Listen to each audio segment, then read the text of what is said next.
Hi, my name is Barry Sterling Mitchell. I produce the Sterling Net Point Power Rankings, and this is Ben and Barry on football. And I am your co-host. I'm Ben Dickerson, lover of everything football, fantasy geek. It's fantasy playoff time, so everybody's excited about that. I got a few teams that are vying for a championship. Ben is doing a remote today, so you'll notice we're not on the screen at the same time. I think he's in an upper village in the top of the Himalayas somewhere, studying the ancient art of the third down in the NFL. Ancient art of the third down. You know? I like that. You like that one? Yeah. All right, we're going to run through three things. Number one, we're going to do our top 10 in the categories that we find most important as a starting point for discussion. That would be net points, points for, points against, and our favorite turnover differential. In addition to that, then we're going to take a look back at last week, and we have some comments and some highlights and things of that nature. And then we're going to do the Bias Plus report, where we look at the upcoming slate of games, do our net point turnover differential analysis, and beg the question, what do you think as far as what we're talking about? So, Ben, let's get started with the top 10. All right. Here we go with my technical skills being challenged as usual. Bam! Did we get it in there? We got it in there. All right. TOD/G stands for turnover differential per game. Here's your top 10. Let's start at the bottom with Tennessee, who's actually tied with ninth with Minnesota. Very interesting neighborhood right there in terms of turnovers. Anything you want to say about those two? No, except for both teams are playing well. Obviously, a 0.4 is a bit under an entire turnover more per game than they would give away, and both of those teams are playing really well right now. Well, the next couple of teams is a couple of strange bedfellows and potential Super Bowl contenders. And I guess really, to be fair, I'd have to say so is Minnesota and Tennessee. Again, AFC, NFC at the very least, right? Playoff contenders as of right now. So they could possibly see each other in the Super Bowl. But a San Francisco, Kansas City Super Bowl would be interesting. Here you go with a half a turnover, net turnover per game for both San Francisco and Kansas City. What do you think about that? Okay, here, back to back, we have two teams that just not only are playing well, but just came off of great wins. So, again, on the plus side of the turnovers, that means they're taking away more than they're giving away. That's always a good thing. And these two really are a possible Super Bowl matchup. Minnesota and Tennessee, not to demean anybody, are looking at trying to grab a wild card at this point. So jury's still out on them. Well, let's look at the next neighborhood up there, and actually Baltimore is sort of in a little cove by themselves. They're at a little over half of a turnover per game net in their favor at 0.6. Just a little bit behind a three-row home deal with Seattle, Green Bay, and New Orleans, both pushing up close to one a turnover averaging per game in their favor. Differential, one turnover differential. And again, we remind you, turnover differential is the difference between the turnovers that you've lost or given up and the ones that you've taken away. So if you take away 3 and you give up 1, your net is 2. And if that happens over 2 games, we'll average it out to 1 per game. So long story short here, what do you think about that neighborhood? New Orleans, Green Bay, Seattle, and Baltimore. So let's go Baltimore first. They were tested a little bit by the Bills, a team that's playing really good defense, but did Lamar have a turnover? just couldn't muster up anything. Did Lamar have a turnover? I think he did. I'll look it up myself, but That's a good possibility. He may have had one. mm-hmm. But they won.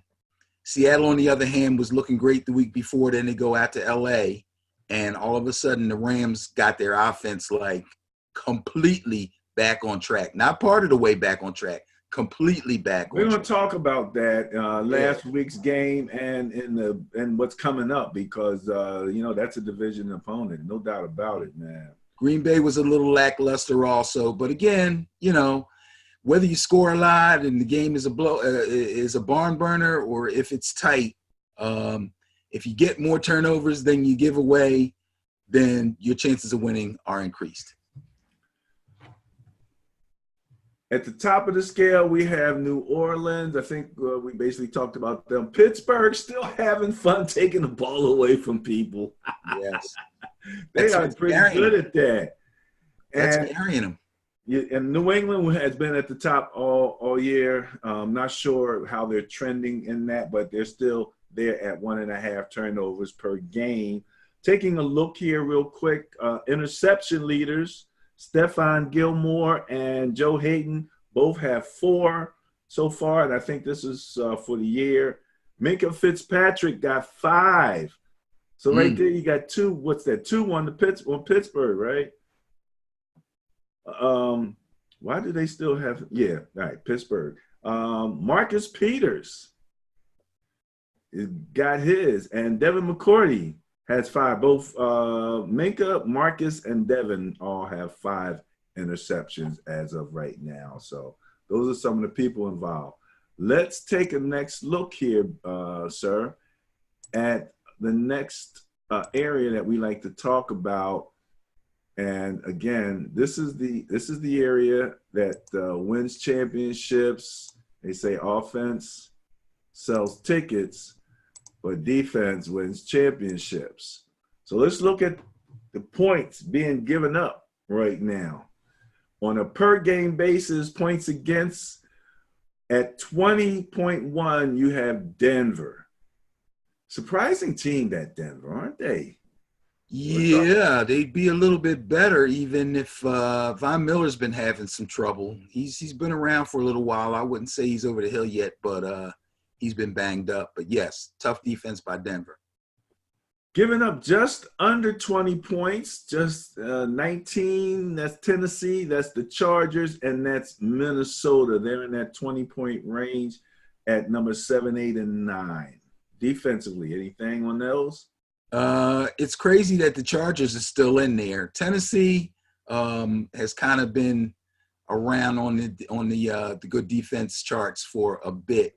The Chargers have taken some pretty bad losses, and I don't mean by a lot of points, but they've taken some bad losses. Their defense isn't playing really, really well at this time. Minnesota's kind of middle of the road. They're doing well. But anytime you can keep somebody under 20, your defense is pretty much getting the job done. If you can keep them under 20, well, when you're pushing them down like Chicago and San Fran and Buffalo, there's Buffalo right there at the top. Yes, now those are real defenses there. Khalil Mack is starting to come back a little bit. Starting to see a little bit more from him. Even though he's not, I have a list of the leaders in sacks right here. We're tied for 4th or 5th, however you want to look at it. T.J. Watt, Danielle Hunter, both tied at 12.5 sacks. Cameron Jordan, 13.5 sacks. And that was one of the concerns, when you're playing a team like the Saints, even with my Niners, it's like, can you handle Cameron Jordan? He could be disruptive. Chandler Jones, Arizona, 14 sacks. And Shaquille Barrett, Tampa Bay, getting it done, leading the league with 15. Interesting. So that's an interesting group of people there in terms of defense. All right. I tell people all the time, I got a tip when I was in college. and they said, look into becoming an actuary. And, coming out of the projects, I had no idea what he was talking about, but he said I was good in math. And I could have gone down to the library. I'm on a college campus. Right. That's how smart I am, right? I could have went down to the library and looked up actuary, but I never really did it. It was a number of years later, reading the business section, struggling financially, and thinking, okay, what can I do? And reading the business section, see the list of the top 10 jobs in the United States. And you're talking about top 10. We got a top 10 here, and points for, well, in terms of earnings for top 10 jobs in the United States, number one, 20 years running, actuary. There you go. So what can I tell you? Number 10, points for, they're putting it up right here, 24 and a half, Tennessee. See, you like when you see them on two or more listings. That's when you know you got somebody who's trying to do something.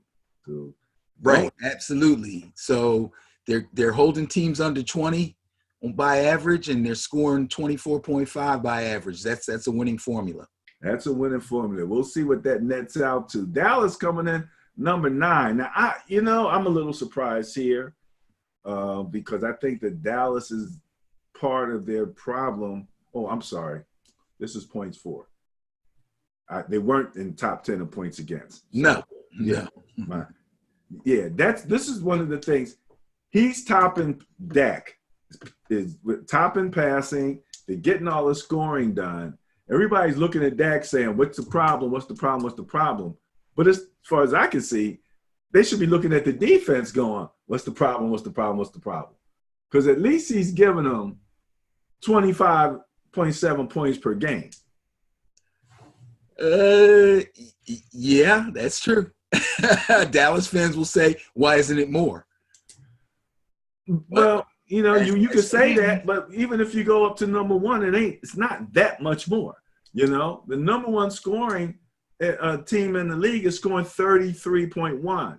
So the difference between Dallas and 30 is like 8 points. Yeah, that's a whole touchdown. Well, that's a whole touchdown, but that means that your defense is giving up 28.7 plus points a game. I agree, but when teams that are supposedly offensively talented, teams that are supposed to be superior on the offensive side, if they can't get that one more touchdown, people are going to look at them funny. I'm not saying they're losing because they're not scoring enough. I'm just saying the expectations. New England's coming in 8th. This is probably the biggest fall that we've seen. Yeah, they were number 1 in scoring through the first 12 games of the season. Yeah, they're falling down a bit, and they're now 8th with 26. Minnesota 0.1, Seattle 0.2, New Orleans 0.5. If I'm saying correctly, yes, above them, all in that same area. So, but again, 26 points a game ain't nothing to sneeze at. There's a lot of teams that, this is only top 10 out of 32 teams. So nothing to sneeze at. Kansas City, 4th at 28.5. Am I reading that correctly? I have these reports right here in front of me. I actually don't have to look at the monitor for these. But long story short, your boy, Jameis. Hey, look. If there's one thing I called right the entire season, he's only let me down like 1 week. Jameis. And it's funny. Even in Madden, when I'm playing games, it gets to a point where I know if I limit my turnovers / interceptions under 2, I have a good probability of winning. Okay. Anything that's just personally with me and my game. I think he's at what? Probably close to 3. I probably need to look that up. what he's I'm sure averaging. he's 2 point something. Yeah, you know what I'm saying?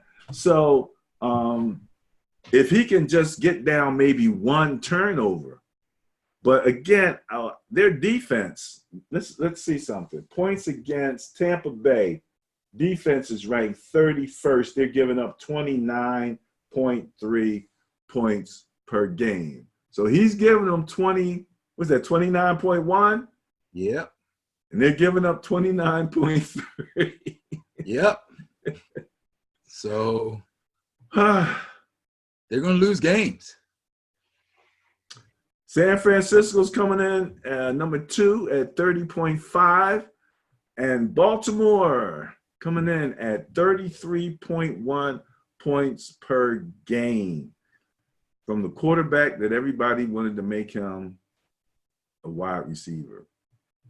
The funny thing is now we have more quarterbacks who were wide receivers, because now you add the quarterback for the Titans. He's in there, was a wide receiver, but now he's playing quarterback. So this whole thing is really flipping around in a crazy sort of way, man. Even playing against Taysom Hill with the Niners, I wonder how they were going to handle that whole option thing. And to be quite honest, I think messing around with Russell and Kyler helped them out a little bit. And Lamar. Not to mention that they looked really ready for those plays.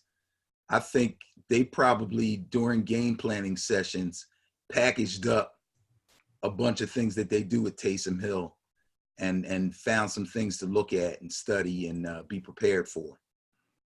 Because he didn't hurt him. Not real bad. No, not at all.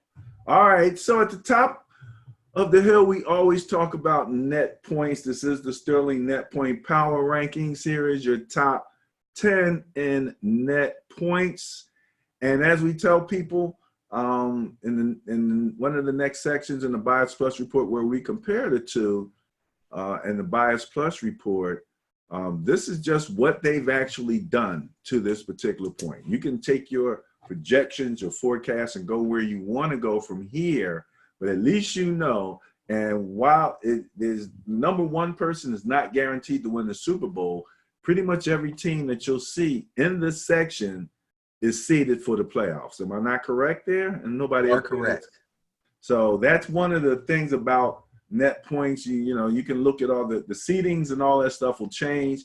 But if you want to know who's kicking butt and who's really getting it done, you want to check out the net points. You want to definitely focus in on the top 10 because, again, this is one of those stats where you have both positive and negative numbers. If we look at net points, number 32 is Miami with minus 14 net points on a per game basis. So they're losing every game on an average of by approximately 14 points. But they lost a few games really big early on, which pumped up the Patriots numbers, for example. But now they're playing. They're still not ready to make no big comebacks. They're not really going anywhere. But we've seen some life come out of there, and that was always good. All right, number 10, New Orleans, 3.7. The LA Rams right there with the New Orleans Saints, and we're gonna talk about them Rams, man, because Buffalo 4.8. Am I seeing 2 4.8s there? Yep. Tennessee and Buffalo right there together at 4.8 net points on a per game basis. Number 6, Dallas. Now, the interesting thing is that this is net points. And so they don't necessarily have a winning record, but they are in the top 10 in terms of net points. So they've done enough damage in scoring. And like you said, if you've got that team, the question is, can you score at those levels against better competition? Right. Right above them is Minnesota, tied with Kansas City at 6.9 net points per game. So those are your, quote, single digits, not including the decimal, in terms of net points. Your top 3 here, and these are the 3 teams that you got to keep an eye on. These are only three teams that are in double digits. You have San Fran, 12.9, New England at 13.1, and Baltimore at the top with that great defense being a top number one in scoring at 14.9. That means they're winning their games on an average by close to 15 points. What do you got for us? What I'll say right now is you see our net point power rankings. Hopefully you've been observing them and watching how they go. And you've seen all the networks that have their power rankings and their top fives and top tens. I will go out on a limb right now in week 14 and say that most of those teams, of those top 10 teams, with the exception of perhaps two, and I don't want to say which two, I got an idea, but I don't want to say which two, but with the exception of the two, all those teams will make the playoffs. Obviously, the teams that are running away with their divisions, you know that, but, so that would mean that, yes, I think Dallas will win the division because that's the only way they'll get in. So they're in that top 10. Somehow, some way they will prevail, win the NFC East, and get into the playoffs. They finish out their season against the Eagles. We'll talk about that. Yes. But as of right now, Philadelphia's net points is 0. They're literally tied at 0 with Tampa Bay. Fitting. So fitting. Yes. Okay. That wraps up the top 10. That's turnover differential, points against, points for, and net points. No opinion, just the numbers as they've arrived going into the end of week 14, and we'll keep that on track for you. All right, moving on. The next segment, we'll be looking at last week's slate of games. That's week 14. All right, Benny. So in this section, we're going to look at last week's games. That would be week 14 in the NFL. And some very interesting games last week. I mean, I thought that one thing, I didn't watch as much of Red Zone last week because I had an opportunity to my cousin always pops up on my page. I had an opportunity to watch, really kind of focus in on a few games, especially on my intriguing game of the week, which we'll talk a little bit about. But let's start. Cowboys, Bears, week 14. What you got on that? Well, let's see. Cowboys, Bears. Bears won the game 31-24. Once again, as I have said in the past, teams are not afraid to come to Jerry World and play. The Cowboys have basically no home field advantage, if you ask me. But be that as it may, Mr. Trubisky still showing off a little bit, 23 for 31, 244 yards. Not spectacular, but he threw 3 touchdown passes. That's good. It's actually great for him. He only had 1 interception. He also ran the ball 9 times for a whopping 64 yards. Another big deal. And he ran in a touchdown. So he accounted for all 4 touchdowns. Another big day for Mitchell Trubisky. How far can this go? I don't know.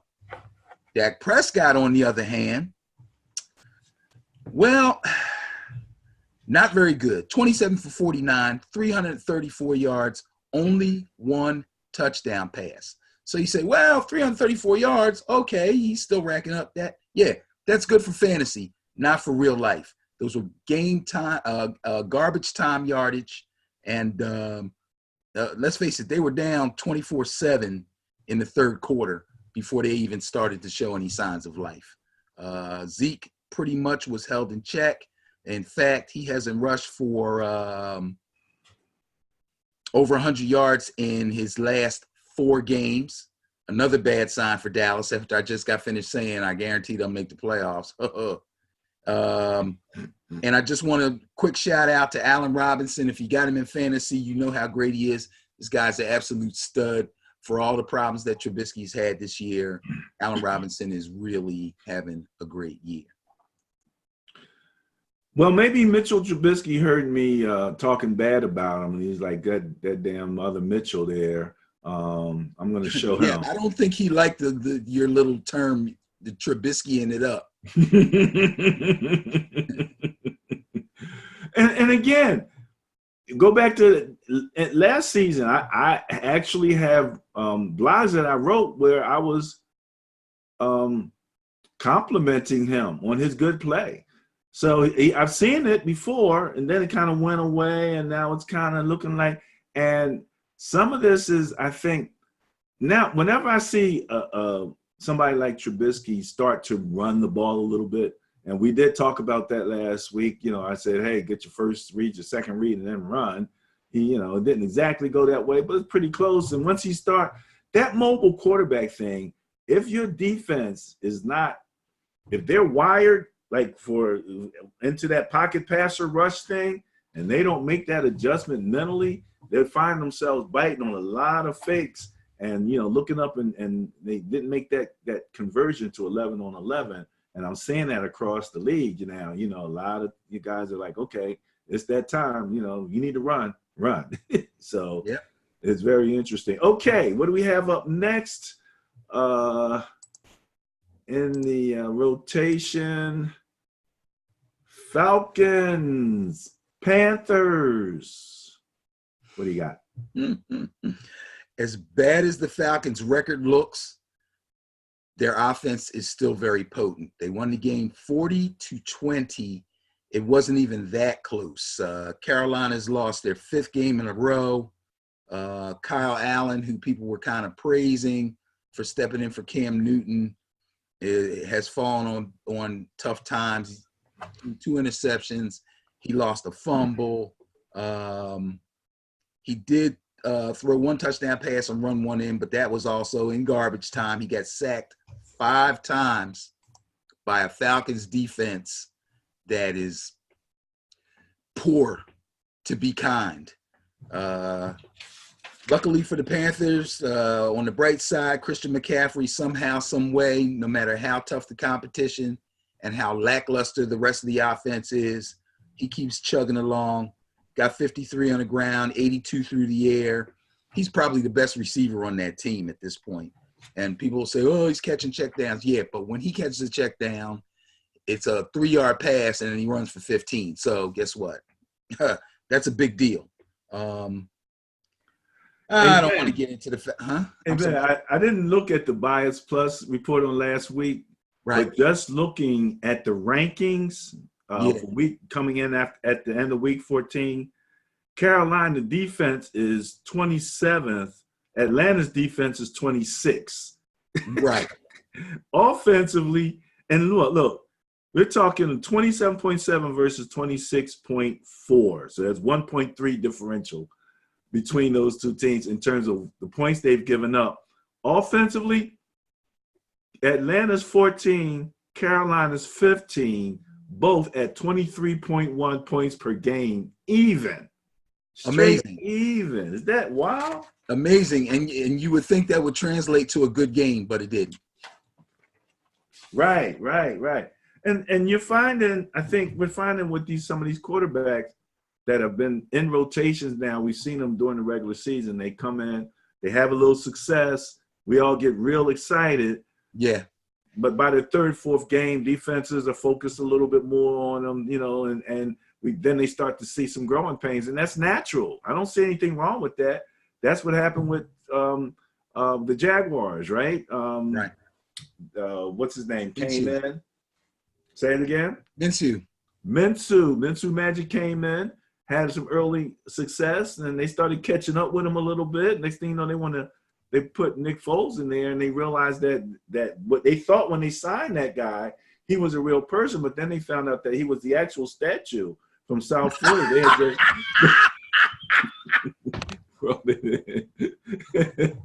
they gave him. See, that wasn't me this time. All right, I'm sorry. Sorry about that, Nick Foles, but what can I tell you? And now he's back. Minshew Magic is back. So, all right, I had my fun. Woo! Woo! Oh man, okay, where are we at? We are with the wait a minute. No, the Bills and the Ravens.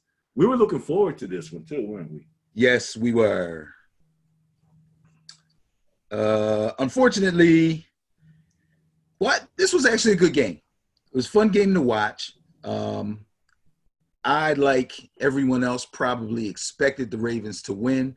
I did expect the Bills to give them a bit of a tough time, and they kind of did.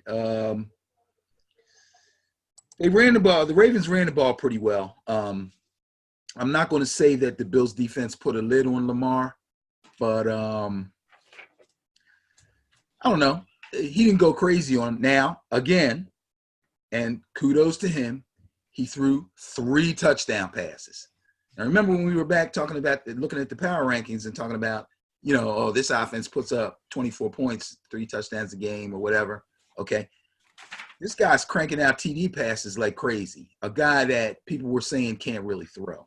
So the work that he put in the offseason has to be brought up. I mean, there's no way you go from what he was last year, which wasn't terrible, but obviously, not a top quarterback skill set, has now turned that into one of the most dynamic weapons we've seen in a long time through the air and on the ground. They did run the ball 11 times, good number of runs. And I didn't count how many were design runs and how many were scrambles, but he only collected 40 yards on the ground. So the Bills defense was out there. They were hitting, they were banging. Oh, I got something to say about that too. Mr. Ingram, Mark Ingram, only 50 yards on the ground, caught a couple passes, and Josh Allen just really couldn't get anything going for the Bills offense, which is probably going to be the Bills' downfall in the end, as good as their defense is. And, of course, the Ravens were all over him. They got him, sacked him 6 times, and he coughed up a fumble. So, those Ravens are tough. Well, again, I approach a lot of things philosophically, and I do believe that great talent plus great system generally will equal championships. So they're trending in that way. I mean, when you're looking at a team, you're talking about making up for whatever your defense doesn't have. Their defense is ranked 5th. They're at 18.2 points per game that they're giving up, points against per game, right? We're talking about the Ravens, right? We're talking about the Ravens, Baltimore. Then you go over to the points for, they are number 1 at 33.1. So if you're giving up 18 and you're scoring 33, you're winning. Absolutely. And that's how you get to be number 1 in net points. And that's why we look at that. They're 6th in turnover differential, which is not bad, but it's about a half a turnover in their favor, on a per game basis. Right. So that can be the difference in a game, especially if, you're a little sluggish in this game. So we'll we have to give them all the kudos, but we got to talk maybe a little bit more about their coaching, because I still think that the innovation, the courage, to go the way that they went, that wasn't, that kind of went against the tide a little bit. Now everybody's looking at them and saying, how do we, what did you say? You always tell me it's a copycat league. Yeah. Yeah. I think Mitchell's looking at him and he's like inspiring, athletic quarterbacks, so we'll talk a little bit more about that. Bengals versus Browns, week 14, the Ohio Bowl. Well. I think we talked last week about the Browns will be all right if Baker doesn't make any outrageous statements and the coach doesn't wear any dumb shirts. And they made it through the week before this game, as far as I could tell, without anything outrageous or crazy coming up in the news. And they won the game, 27-19. Now, you might say, well, that's kind of close. The Bengals suck. But, they put Andy Dalton back in there. They're still missing A.J. Green, but Andy's been the leader of that team for a long time. Guys kind of believe in him. And they were coming off of a nice win, their first win of the season. So they put up a bit of a fight. Andy's problem was he wasn't able to throw a touchdown pass in this game. Oh, I'm sorry. He did throw one to the Browns, a pick six. Whew, that's not going to get it done for you. Joe Mixon's pretty much carrying the offense by himself. Not that the receivers that they have are bad, but Andy's just, I mean, he just doesn't have it anymore. I'm not going to say he doesn't have it anymore. Excuse me. Andy Dalton is still young. I just don't think he's going to be a Bengal next year. I think they're going to draft a quarterback high in the draft, and they're going to try to deal Andy. So I don't think his heart's really in it, I guess is what I'm really trying to say. Baker was sloppy, only 192 yards through the air. He didn't throw any touchdown passes. He also threw 2 picks. But the running game was cooking. Now, here's the funny thing about the running game for the Browns. Nick Chubb's been great all year. But since Kareem Hunt has been back, because they're using him at multiple positions, he is beginning to get more touches than Nick Chubb. Now, I don't know if that's a good thing or it's a bad thing or it's something that they need to monitor because Nick Chubb needs his touches, okay? He ran the ball 15 times and got 106 yards, but Kareem Hunt out-touched him. Why couldn't he get 20 carries? It's just another one of those things you question about the Browns. That's all. Interesting scenario there, and it's almost representative of what everyone's saying about one of the Browns' biggest challenges is they have so much talent that distribution versus ego can sometimes become a problem. Or even in your particular case, what you're saying then is that Nick Chubb is a volume guy. Yes. Am I hearing you right? And yes. so he needs his volume. But Kareem Hunt, you know, can you really kind of criticize him for using him too much? That is Kareem Hunt after all. I wouldn't, except for they got Nick Chubb. If he gets 20 carries, maybe he breaks one and he goes over 150 for the game and scores another touchdown. Kareem Hunt's breakaway, isn't he? Don't you consider him a breakaway back? He's your workhorse. You got to keep your workhorse fed. I'm not saying don't use Kareem Hunt. I'm saying Kareem Hunt has had double-digit touches in every game since he's been back. Is Kareem Hunt getting more touches from passes? I'm talking about overall touches, not right. Not, but I mean, so that's including receiving touches. Yes, and he is obviously the better receiver of the two. Yes, that's a challenge. That's a challenge. Yes. Okay, all right. Moving right along, where are we? Let's move to the Packers. We had a bit of a lackluster win against the Redskins. My heart goes out. Was it Darius Geis? Oh man, that's can this brother get a break? Sad. Can he get a break? I'm telling you. But can he stop getting a break? Yes, I keep looking up. What has he played in 3 years? Like what? 6 games? If that. I don't know.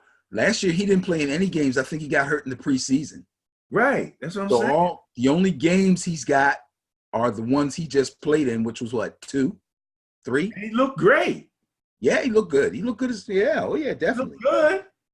And then he's out. But you know, these are the breaks, as a famous rapper once said. What do you got on this? Like you said, lackluster performance by the Packers. Score was 20-15.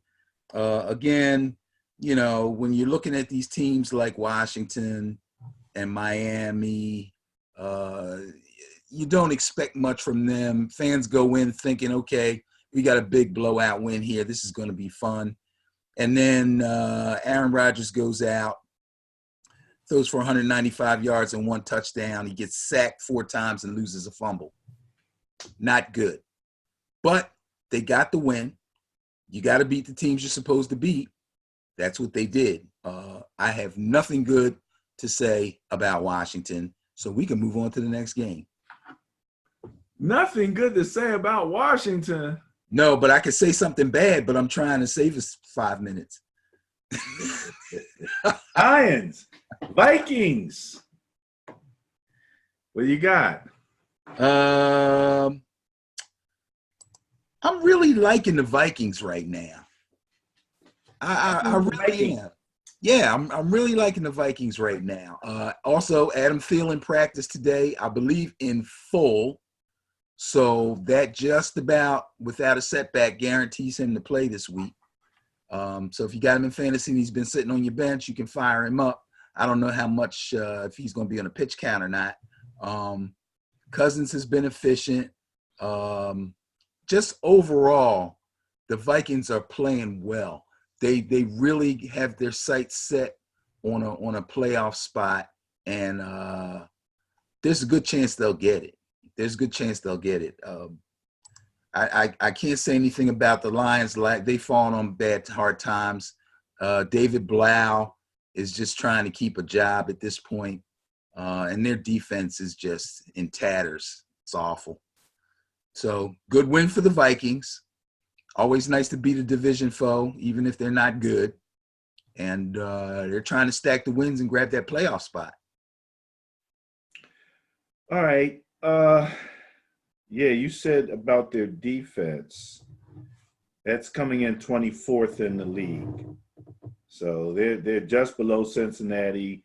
They're sandwiched by Cincinnati and Jacksonville. So that kind of gives you an idea about what their defense is actually doing there. So, yeah, Detroit -4 net points for the year. You know, Vikings 6.9 net points for the year. Good, strong differential.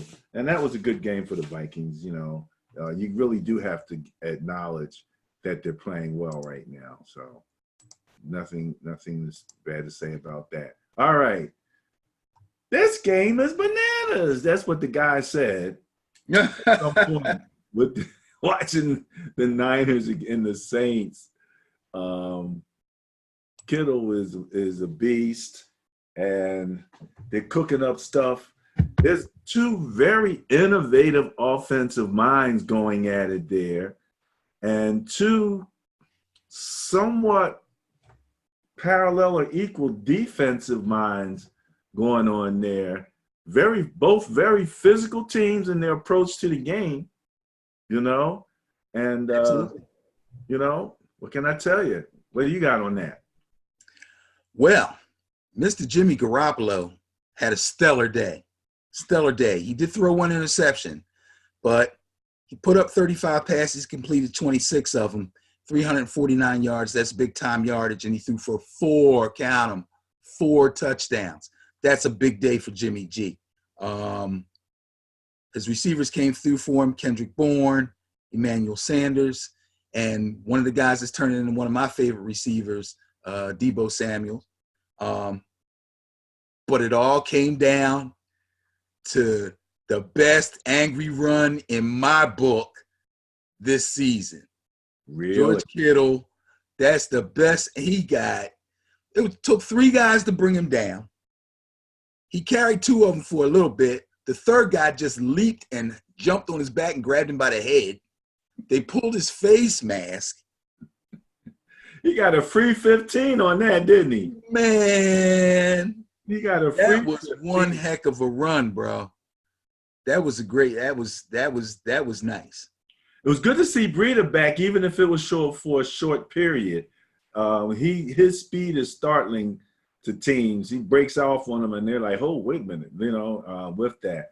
So yeah, strong, good win. Knowing that this is a team that doesn't. Unlike, let's say, Dallas and the Eagles, where the teams that they're going to be looking at, most of them are not, you know, top-notch teams. As they close out the year, the Niners are closing out the year with pretty good teams. I'm not even I wouldn't put much past. They got to watch out for Atlanta. I mean, let's face Oh, it. yeah. In the next. You kind of have to approach it that way, especially when you talk about Atlanta, because for some doggone reason, I pretty much had dirt covering Matt Ryan, and then all of a sudden, but then you know what? Calvin Ridley went down. He's got a abdominal thing. He's out for the season, and Julio's not 100%. So you're getting him at a good time.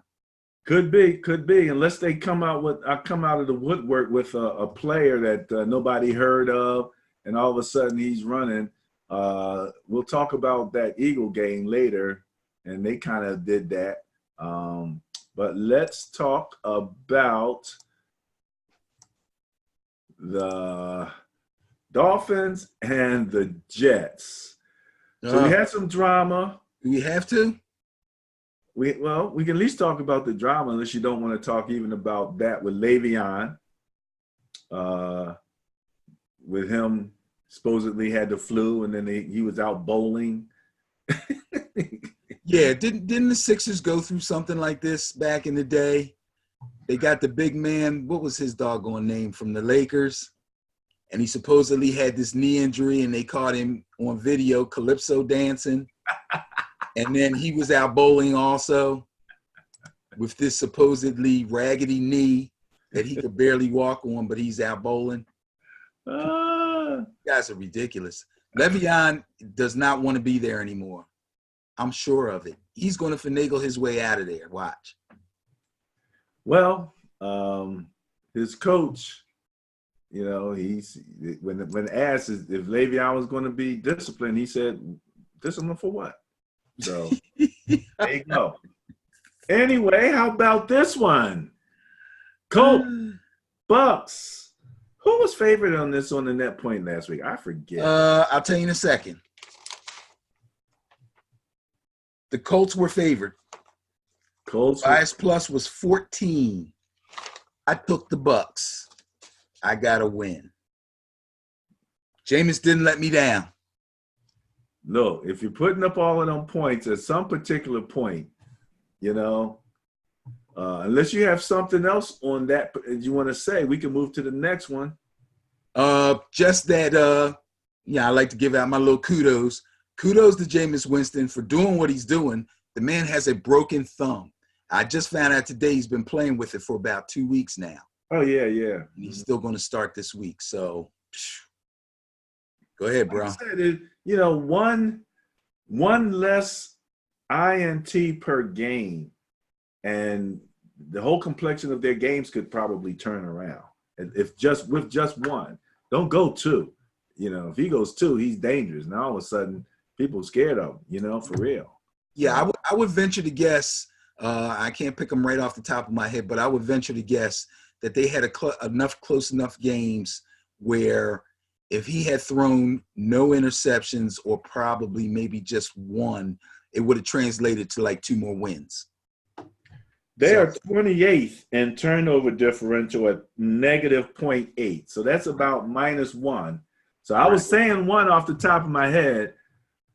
A differential of 1 puts them right up near the top. 1.5 is the top in turnover differential per game at the New England Patriots. So, the differential might not be that great depending, but yeah, 1 would really be helpful for him, man. I like to see him get that done, And also several of his interceptions, more than one handful, have not been his fault. They've been bad routes or tip balls.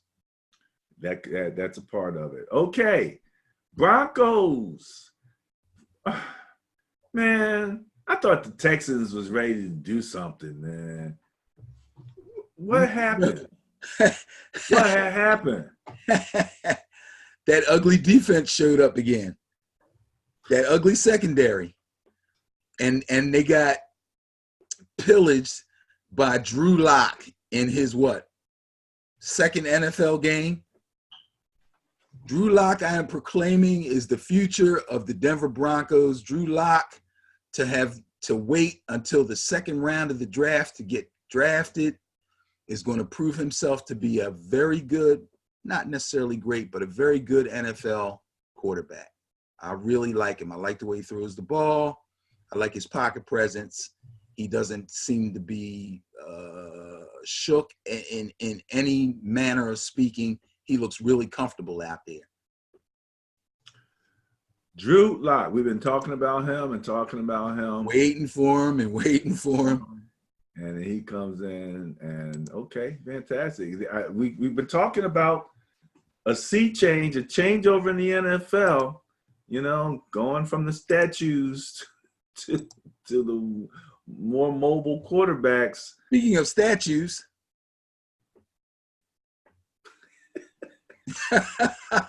one of your favorite guys, Philip Rivers. Statue versus Minshew Magic. It would have been statue versus statue, but they got that other guy out of there. So, Rivers and then the Chargers come in here, man, and they get it done. I don't trust them worth a darn, but they got it done. Yeah, well, again, you know, the Jaguars are having a lot of problems. You know, the whole Foles thing seems to have fallen apart, and the Minshew Magic wore thin. And we kind of said that, you know, the backup comes in, he has success right away, and we go, hey, they might really have something. And then the opposing team gets a couple of things of film on him, and the next thing you know, he's just a regular guy. But kudos, Mr. Phillip Rivers, 16 to 22. That's not many passes. Yet he got 314 yards, threw for 3 touchdowns, was not picked off at all, and he scored 45 points total. Big running games by Melvin Gordon and also Austin Eckler. Good all-around performance by the Chargers against a team that just is almost completely out of gas. Chargers have a much better defense. I'm looking at, and you mentioned it. Where did I just see those guys? Houston, 20th, giving up, 23.8 points per game. Chargers at 8th, giving up 19.3. Yes. Right there, you got a little something going on. You got the Bosa guy there, right? Yeah. He's still there. So this was going to be remember, this was a contender for intriguing game of the week. And you said, why? Right. What happened? Well, sir, the Raiders aren't that good. The Raiders just aren't that good. They're young. They have some playmakers. But as a team, they're just not that good. But when we talk about Tennessee, we're talking about a team that's really starting to take off. Derrick Henry was a borderline bust his first 2 seasons. But, man, did he turn it on last year and continue it this year. He's a handful. He's tough to bring down. He runs with authority. But the biggest difference for the Titans is Ryan Tannehill. He just brought new life to them. I mean, and I think going to them brought new life to him. Playing in Miami just was not a good fit for him, but he's found himself a team, and they have found themselves a quarterback. And I expect big things from them, and they are still in the hunt for a playoff spot. Looking at net points per game over the last 3 weeks, Tennessee is number 1. Surging. Strong momentum. They are almost 3 net points ahead of Baltimore over the last 3 weeks. Your top 5 there are 1 Tennessee, 2 Baltimore, 3 Kansas City, 4 Tampa Bay, and 5 San Fran. So that's just over the last 3 weeks. But we're talking about Tennessee at plus 19, San Fran at number 5 at plus 9. So, yeah, that's very interesting momentum swing for Tennessee. So I so want to use your word poo-poo, but I just can't use it. But you just did. I refuse to use that word. All right. Here we go. It was the young gun against the GOAT. the GOAT seems to be teetering a little bit. The young guns coming in. They got plenty of talent. They got speed. And they got it done, man. What do you got to say about this one? Well, first of all, they went into New England. The Chiefs went into New England and got it done. That's their first home loss since 2017. That's crazy. They had not been beaten at home since 2017. And, you know, this is not a game where you get a lot of guarantees, but that was as close to as guarantee as you can get that the Patriots playing at home were going to win. Patrick Mahomes played very well. Let's see, 14 to 25, 226 yards. But the second half, he seemed to slow down a little bit. Or the whole offense actually seemed to slow down a little bit. Brady got some garbage time minutes. Some garbage time stats. I don't have them right in front. Oh, yes, I do. I have them. Let's see.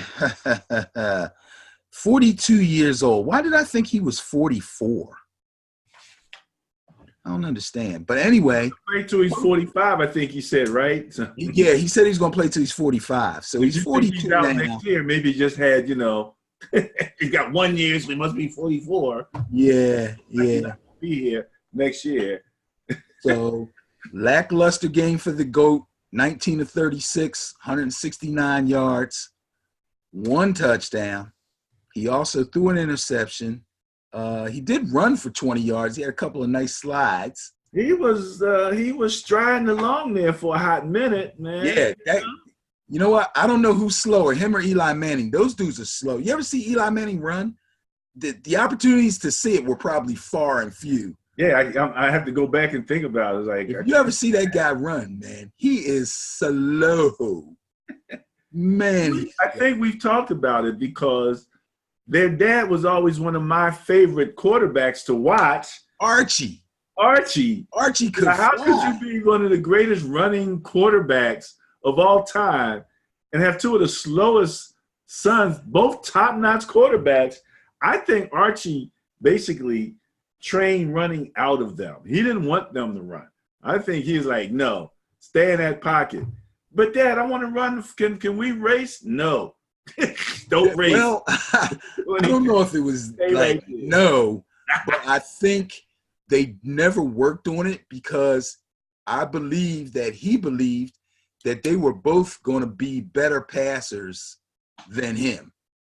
And he was right. They throwing the ball, they were better than him. So he cultivated them that way.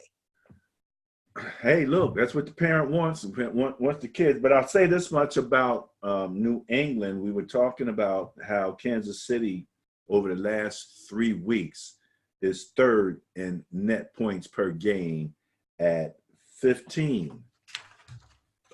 New England is 23rd over the last 3 weeks with -3 net points. Wow. That's probably one of the most disturbing stats as far as the Patriots are concerned. They're still kind of think that they're dangerous, but that trend is not good right there. That is not a good trend. Steelers, Carolina. Steelers are thieves. They will take the ball from you in a number of different ways. What do you think about this one? The Cardinals have given up more fantasy points than any other team in the league. Just generally speaking, okay? So even a guy named Duck could come in and throw the ball successfully against that defense and didn't have to be great doing it. The Steelers are just better than the Cardinals. That's pretty much the end of that conversation. They kept Kyler bottled up pretty well. And like you said, they've been the takeover machine all season, and they did it again. Yeah, you were right about about Arizona, ranked 30th in points against per game at 28.8. only better than Tampa Bay and Miami. So that's pretty rundown neighborhood to be in defensively right there. So, and I believe the bias was with the Steelers last week. Am I not correct about that? I'm almost positive that was. Okay. Yeah. So, all right. Next up, we talked about this a little bit in the previous section. Rams, Seahawks. Seahawks had the bias. Seahawks had the bias going into this.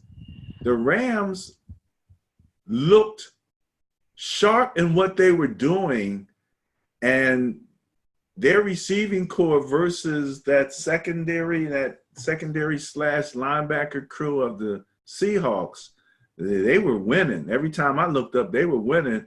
And then when it got close, they were handing it off to Gurley, and Gurley stiff-arming people into oblivion. What's up with that, man? I said that the Seahawks were the sleeper. Maybe I was wrong. Maybe it's the Rams. Well, the Rams defense did something that they haven't been doing a lot lately. Well, actually, they have been doing better lately, but earlier in the season they weren't, and that's getting to the quarterback. And Russell Wilson's a tough guy to get to. They look like they kind of schemed up some stuff with their pass rush, at least with the front four. They were able to get Aaron Donald loose a little bit more because, that guy's double teamed on every play. So they schemed up some things to get him single coverage, and it paid off for him. I believe, they had like 5 sacks on Russell Wilson. That's not a normal thing. But the big deal in this game was Jared Goff and that offense. Very efficient day, 22 of 31, 293 yards, 2 touchdowns. Now, he did throw 2 picks, so he's not completely out of his funk yet, but he completed a lot of really good passes. And even better than that, I think, is Sean McVay coming out of his little coaching slump and calling a really great game. They mixed the run with the pass extremely well. I love the play calling in this game. I just love the play calling in this game. I don't have the time of possession, but I would venture to guess that the Rams ruled the time of possession pretty well because they were marching up and down the field, through the air and on the ground. Gurley's little load management or whatever he's been going through during the season seems to be working. Each game, he runs a little bit more and a little bit harder, and I think they're gearing him up for a little playoff run. Very quietly, the Rams have been in the top 10 in net points or somewhere in that area. They are 9th at 3.8 plus 3.8 net points going into this game.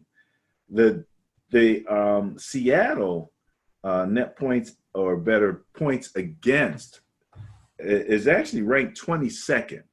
So, they beat us by a field goal, but they gave up a lot of points, and Right. they just scored 3 more than us. And like I said, but I had noticed and remarked that the Rams, I felt, were doing a better job in our division against our mobile quarterback force, which is the Cardinals and the Seahawks, than I felt my Niners had been doing.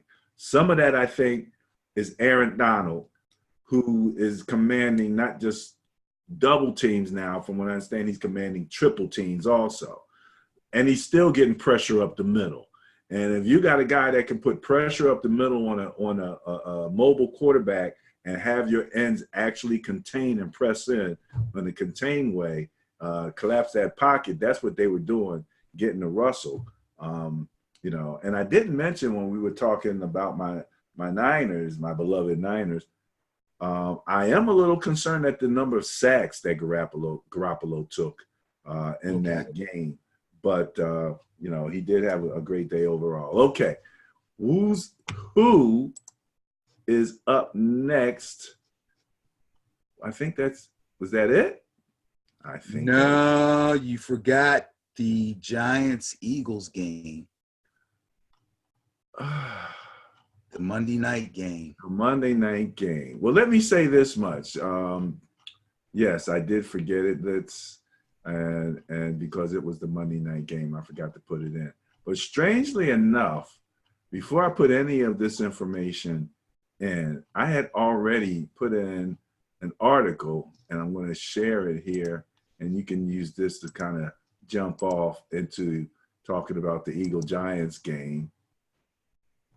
Did you see this? It kind of set the tone. Oh, the padded practice. Yeah, that was a big topic of discussion during the week on sports talk radio. People had varied opinions on it. I get the idea. I know what Peterson was looking for, and by his statement, I think I was right that he felt that another way of showing the sense of urgency besides just talking about it was to say, hey, let's put the pads on and let's pop each other around a little bit and get ourselves ready for a tough game because we need to win this game. After losing to the Dolphins, it's pretty obvious that nothing is a given. I think the Dolphins play the Giants, so maybe we'll get to see which one of them is actually the worst team. But but the bottom line is this game was a knockdown drag out, and it shouldn't have been, according to Eagles fans. According to me, you guys are who I thought you were. Okay. And this game had every right to be a knockdown drag out because you haven't shown that you're much better. Yes, I think the Eagles are better than the Giants. Yes, obviously the Eagles beat the Giants. Yes, the Giants had a 17-3 lead and let the Eagles come back, take them to OT and beat them. Now, I'm going to say something nice about the Eagles. The resolve that they showed, the togetherness that they showed to come back in that game and win that game is worth a nod. Like, they knew they needed that game and they did not crumble.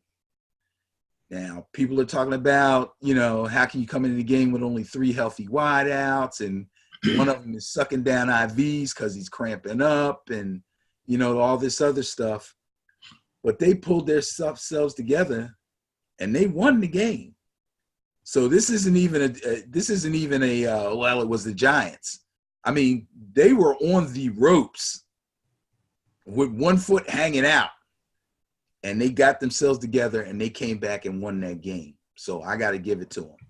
That's the only way they're going to be able to keep pace with the Cowboys and wait for them to stumble. Because at this point, each team is waiting for the other team to screw up. They both should win and have lost games they should have won. So at this point, it's like all we got to do is just hang on and wait for them to screw up. They're both looking at each other like that. It's crazy. This is the second week that the Eagles had a large bias plus in their favor and then looked as if they were about to, to lose that game. The first thing is Eli, did he run out of gas in the second half? What something? I mean, he was tossing. He was looking like he was ready to come out and put it to him.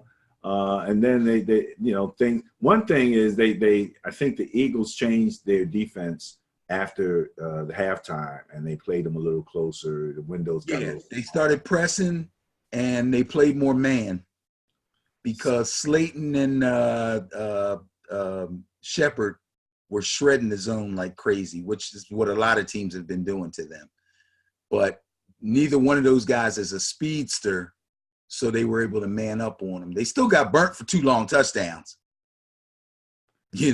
by those same 2 guys. So, but it was like the lesser of 2 evils. They decided this is what we're going to do. We're going to send the hard pass rush. We're going to, because we know Eli can't get away from it.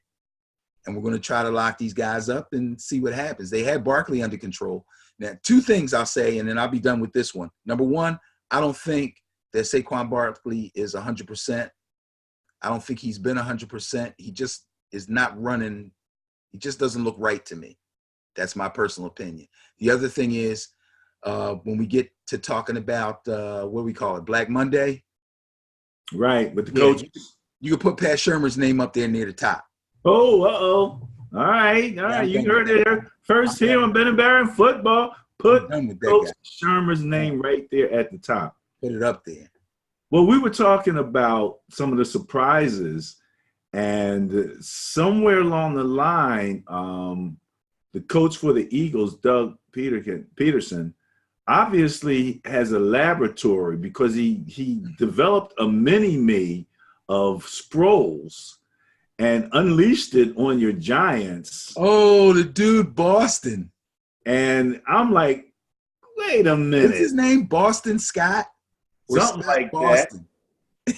And I mean, they were running Sproles stuff, man. And he was killing it. He was returning kicks. He was running screens. He was running, dives and stuff. I mean, quick, strong, fresh. So what was the purpose of getting Jay Ajayi up off of his couch and giving him money? And this guy's just sitting there.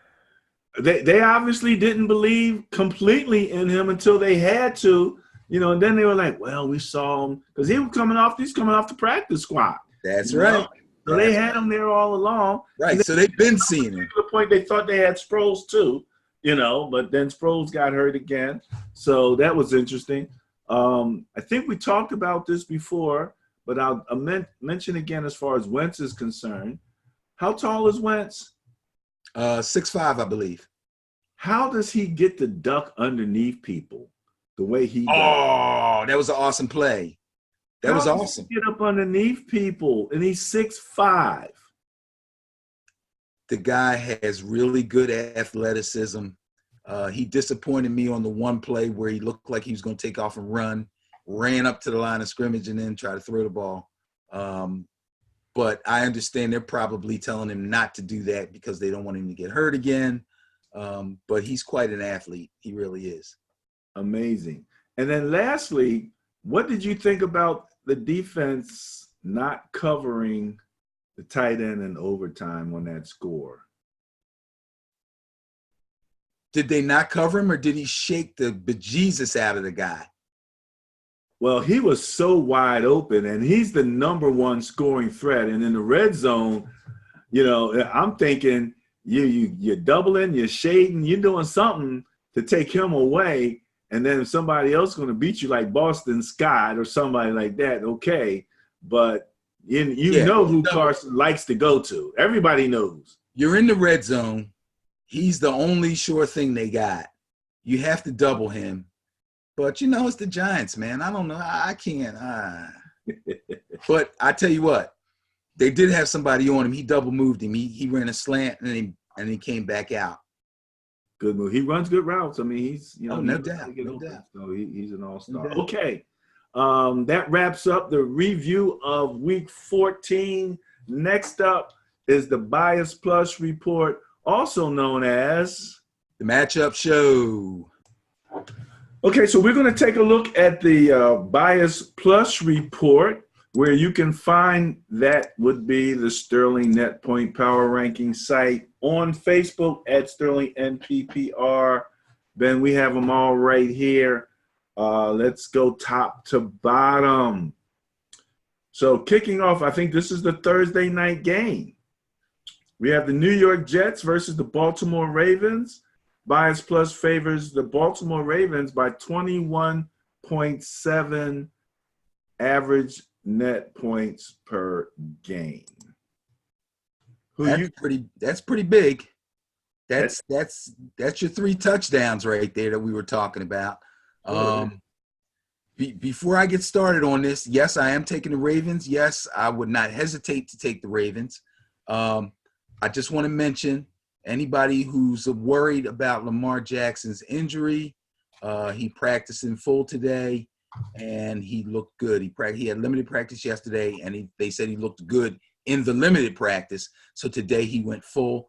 He'll be fine for the game. And, oh, by the way, the injury that he sustained, it took me until today to actually find the injury and how it happened. Everywhere I looked, all it said was he has a quad injury.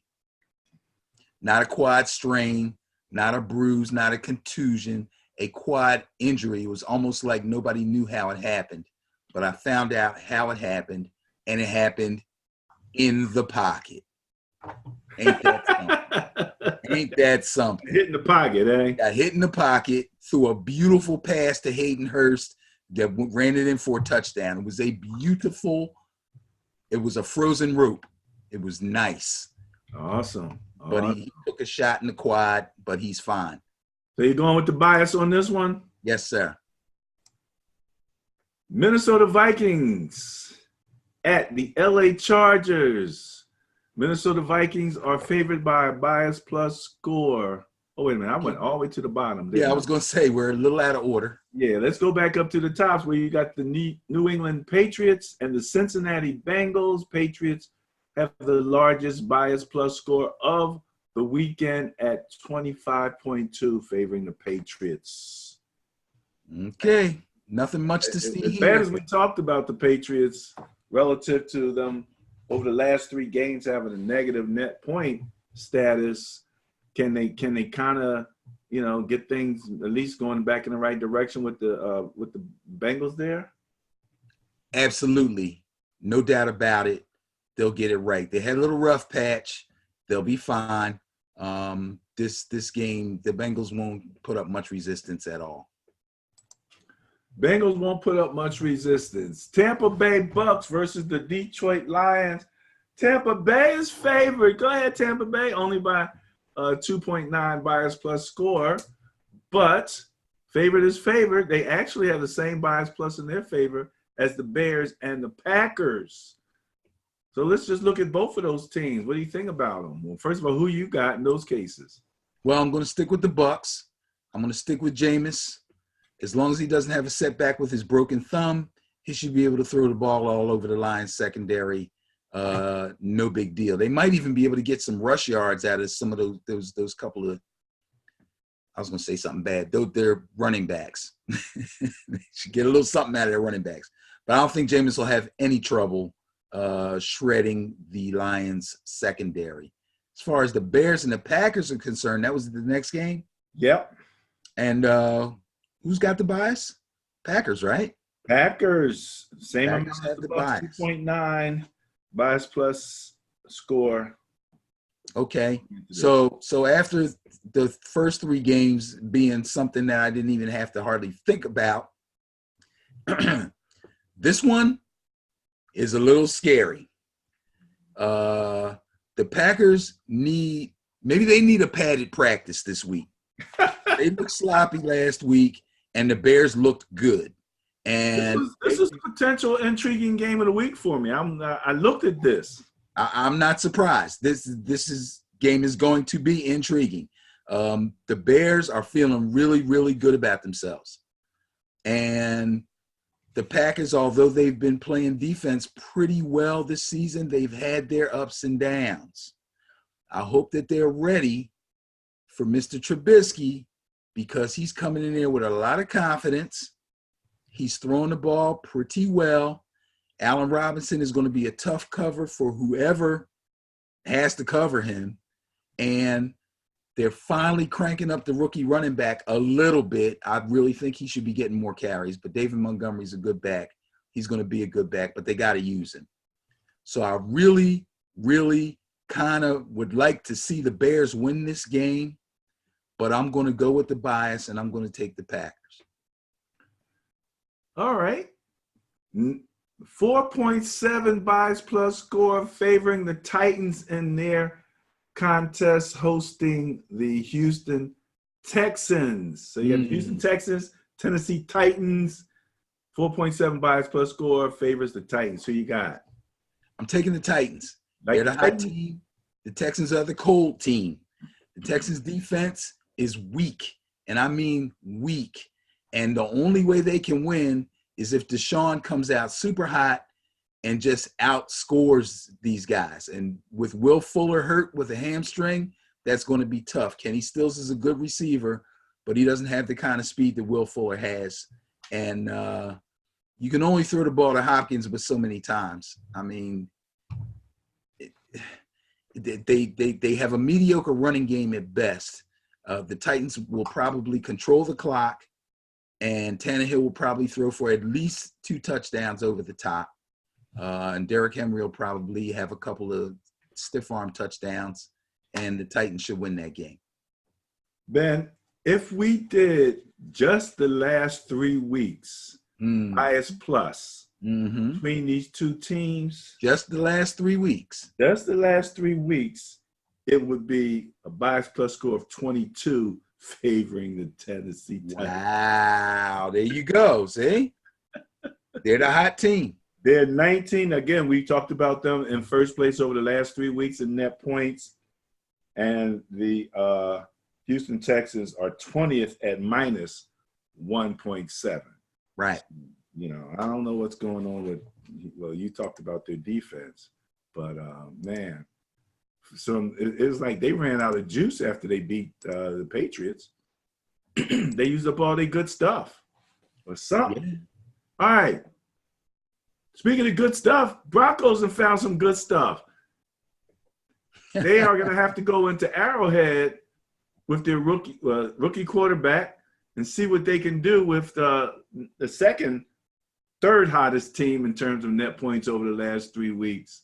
The Chiefs. Chiefs are favored by a bias plus score of 9.2. So I was raving about Drew Lock, and then I watched the NFL Fantasy Live on the network, and seems I'm not the only one that was raving about Drew Lock. But then as soon as they finished raving about Drew Lock, they said, if you're playing fantasy, don't play him this week. No. Everybody's falling in love with Drew Lock, but he's going to get a comeuppance when they get to Arrowhead. I just hope he doesn't look too bad. But I tell you, the guy's playing with a lot of confidence. He looks good. I like him. I like him. But there's no way they can beat the Chiefs. Well, let me say this much. Defensively, where are the Kansas City, where are they? There they go. 14th in points against per game. Guess where Denver is? Let me guess. Around 8th? 10th. Okay, I was close. So, yes. But all that means is the Broncos are keeping the scores close and they're losing. And Kansas City's getting scored on and coming back and winning. Well, if they can fix the error of their scoring ways now that they have Drew Lock, because they were at 27th in points per game at only 18.2. Now, when you're playing Kansas City, who's averaging 28.5 points per game, you're only been averaging 18. You're going to have to get your points up. Yeah. You know, mess around with those guys. But, hey, that's what might have some magic for Drew. You know, I ain't mad at them. If they make it a game, I'll be glad. Shoot, it'd be better if he could get Mahomes up in that thin air of Broncos Stadium, Denver Stadium. But you got to go into Arrowhead and handle that noise. So that'll be interesting to see. All right. Your Giants, the Dolphins. Your Giants have the bias plus, man. 5. Favoring New York Football Giants. What you say? This might be another knockdown drag out like the Eagles game. I'm going to pick the Giants to win. I picked them to win last week, even after finding out that Eli was going to be in there. I knew it would be tough because he hasn't played in so long, that he might have a little rust on him. And he hadn't practiced with the starters until the week before the game. Now he's got a whole week under his belt this week. I think he'll have enough juice to beat the Dolphins. I really like the Giants receiving core right now. This kid, Drew Slayton, has really shown that he belongs. Sterling Shepard is a good receiver also. We just haven't seen that much of him because he's had a couple of concussions, and I think he had some other injury too. Golden Tate's a little banged up, but he's had a pretty good season. I think the Giants are going to win this game. I'm not going to say handily because I think it's going to be close, and there's going to be some points scored because the Giants secondary probably could barely play in my flag league. But and you know, Fitzmagic is he's gonna find the holes. But I believe the Giants will win this game. They do have the bias too, so that makes me feel even better. All right, going with the bias with your Giants. All right. Next up. All right. Intriguing game, Bills perhaps? and the Steelers. You know, I didn't really look at it. Oh, wait. No, I didn't really look at it. Because I'm thinking, I don't know what I was thinking. It didn't kind of capture my imagination. Okay. Until just now, as I'm looking across some of the information and I'm realizing how close they are. Mm-hmm. Now, points for Buffalo is 20th. Pittsburgh's 23rd. So we're looking at 21 points for on a per game basis, and you're looking at Pittsburgh is 19.9, 20. So you're not looking at hardly any difference there. Then when you go on the defensive side, which we think we're going to give Buffalo, right? They're coming in 5th, giving up an average of 16 points per game. But then here comes Pittsburgh coming in 6th, giving up 19. So, and to be quite honest, Pittsburgh has the turnover differential in their favor, but Buffalo's just a little bit better, I think, on offense. So this should be a really good game. And again, Pittsburgh's playing like they got something to play for. Well, yes, they are. But when I look at Pittsburgh's personnel on offense against that Buffalo Bills defense, I just don't think they can get it done. Devlin Hodges is throwing the ball well, but he's not a big-time down-the-field passer. Now, Smith-Schuster looks like he's going to be back to play in this game. Connor may be back also, but he's still a little shaky. But I think Juju's going to make it. So that'll be a plus for the Steelers. But the Bills, that shouldn't be a problem for the Bills. I really don't think that's going to be a problem for the Bills. And I think that offensively, they're going to do just enough to get by. So as close as they are in the power rankings, that's probably how close this game will be. But I'm going to go with the Buffalo Bills. You know, they actually, as I'm looking here, smallest bias plus score of the weekend at 2.8. Right. So, yeah, I think I might have actually looked at them. Philadelphia, Washington. Philadelphia has a bias plus of 8.4. That's a nice bias plus in their favor. Who you got? I'm going to go with the Eagles. There's 2 games I'm afraid of. One of them I said was the Bears and the Packers. I'm also afraid of this game. And when I say afraid, I mean that my pick will be wrong. I feel real good about the other ones. I have no confidence in the Eagles whatsoever to win a game that they're supposed to win, because they lost a couple of games that they were supposed to win, and they darn near lost another one last week, a game that they surely should have won. So therefore, we come into this one and we say, oh, they're playing the Washington team that needs to change their name, with a quarterback that I said might end up being a career backup if they ever find another one. I just don't like Dwayne Haskins. Believe me, if he turns it around, I'll be the first one to say I was wrong, but I just don't like that guy. I'm going to take the Eagles to win this game because they're supposed to. There you go. I'm not feeling real good about it. There you go. All right. Seattle gets to get their act together against the Panthers, who don't seem like they're faring too well right now. Things are that boat's looking real shaky.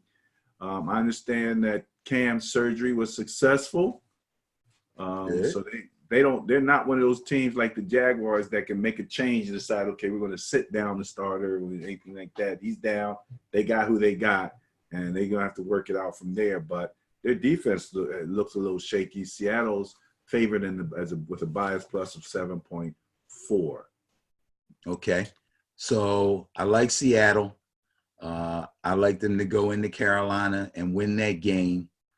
But I also like the fact that the Seahawks defense, which can be quite dynamic at times and really make big splash plays, is just shaky enough to let Christian McCaffrey get his usual 100+ yards and 7-8 catches, which will satisfy my main fantasy team.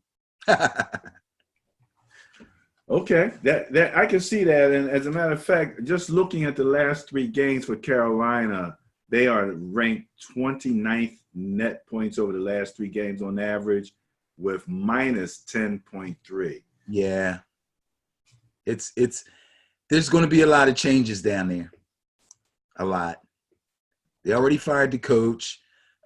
Cam's probably going to get traded. Yeah, there's going to be a lot of changes down there. The draft is going to be huge for them. They're probably going to look to get a bundle back for Cam and try to parlay that into some high draft picks and kind of rebuild. It is going to be interesting to see who's going to give up a bundle for Cam. Oh, somebody will. Okay, it'll be interesting to see. I'm surprised. I'm surprised. Okay, you ready? I was wrong. I said that other game, was it the Bills, was the smallest bias score of the weekend? Well, you can't beat 0. Oh, we got a tie. We have a tie with the Jacksonville Jaguars and the Oakland Raiders. Tie, and I mean, when I said tie, I'm talking turnover differential, everything, just tied. It's a dead heat. Dead heat. Dead. Okay. Well, it may be a dead heat, but it won't be hard for me to pick this game. Raiders are going back home to the black hole. They're licking their wounds. They had a couple of bad losses on the East Coast. It'll be good for them to get back home. Meanwhile, the Jaguars are going nowhere fast. Raiders win. Okay. All right. You know, I like it when you're definitive, no doubt about it. Raiders win, he says. Is this, how close are we to the last game in the black hole now? We almost there. I haven't looked at this. Yeah, I don't know where they played. There's only 2 games left, so can't be much closer except, when the season ends. This would be an interesting game right here. Cleveland, Arizona. Cleveland had the net point bias at 6.4 in their favor, but Arizona has the turnover differential in their favor at 0.6. Young Kyler has done pretty well in securing the ball, but Cleveland has a bias plus of 5.8 in their favor. And again, there's never a lack of drama apparently coming out of Cleveland. Right. So I said every week that Baker Mayfield keeps his mouth shut and Beckham doesn't have any large issues, would be a good week for the Browns. So what does he do? He comes out and he starts talking about a teammate's injury and throws the medical staff under the bus. Of all the things to actually have something to say about, like if he was injured and playing injured and another player got on the podium and started talking about his injury, I don't think he would like that. But what's worse is you're talking about your medical staff like, I don't think they treated his injury properly. When did you become Dr. Welby? I What is said, that for him to be told? Why don't you just keep it to football? Because guess what? When the media starts asking him questions about his girlfriend or what he ate for dinner or this or that, I was keeping football. Well, just talk about football. We just want to talk about football. So, dude, just talk about football. I don't know. That being said, they should beat the Cardinals. Oh, I know what it was. I was thinking, in my other life, working on the legal side, I wondered, were the medical staff not employees, would they be able to sue him for like defamation or something of that nature? When you're basically saying that they made a mistake and injured somebody, in a public forum. I just wondered about that. I don't know. If you're an attorney and you're watching Ben and Barron football, send us a comment. Let us know if he carry any liability for opening his mouth in that particular situation. Well, it's kind of like with Deshaun. When you have these groin injuries and these lower abdominal type injuries or sports hernias, which is what it's turning out to be, it always starts out, he's got a groin injury, and the next thing you know, he's got a sports hernia. From what I've seen and heard, if you're a professional, your best bet, this is my opinion, your best bet is to go ahead and have the surgery. Because them doggone things never heal. When we were playing, you pull your groin, there's nothing you can do about it. You just got to rest. Can't lift your leg, yeah. You can't stretch it. What are you going to do? And if it's a sports hernia, you can't even massage it out. Like, you're just jacked up. And these guys try to rest and they miss 4 and 5 and 6 games, or they play with it and it gets continually worse. You should just get the surgery and be done with it. If Deshaun had got the surgery when the first game he missed, he'd have been back by now. But Beckham's been playing with it. Just leave it alone, Baker. Just leave it alone. He's not complaining. Well, he's trying to get out of there. That's the other part.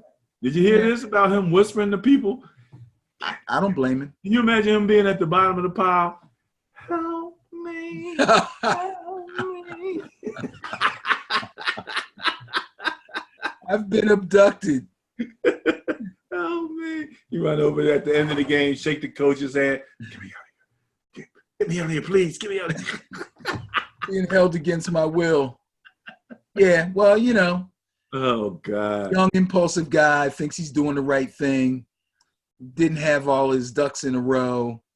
Thinking more about trash talking New York where he was leaving than about the situation that he was going into. So I don't feel bad for him. All right. I think this is actually going to be my intriguing game of the week here. I knew it. Knew it. It's worthy.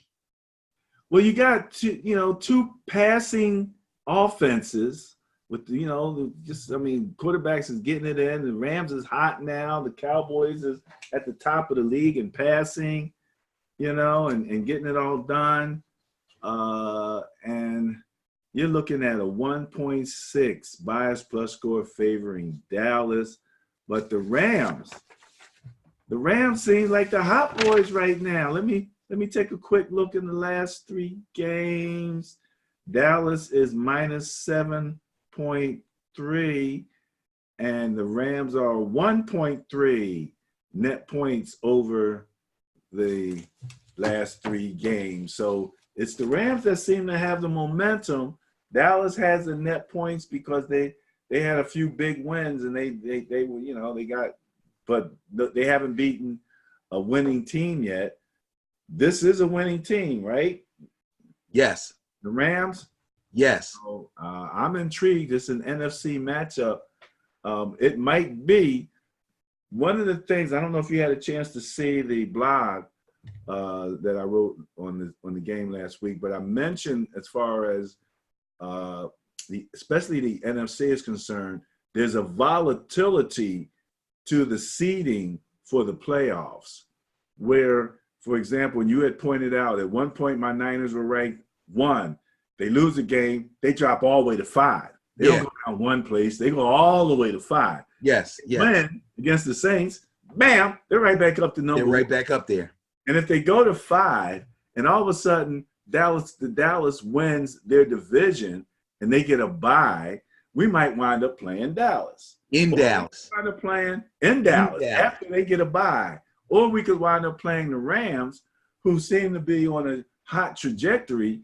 And with an offense, I think our defense probably resembles the Seattle a little bit. I think we might have some more speed and a little more dogs going on in terms of numbers on our defensive front 7 than Seattle. But I mean, the way the Rams dissected them guys, man, you gotta look at them with a little suspicion that they could be dangerous. Well, I'll tell you this. Once again, let's remember that the Cowboys have not beaten a team with a winning record. The Rams have a winning record. I picked Dallas to beat the Bears last week. I believe the Bears were 500 at the time. So they still haven't beaten a team with a winning record. Right.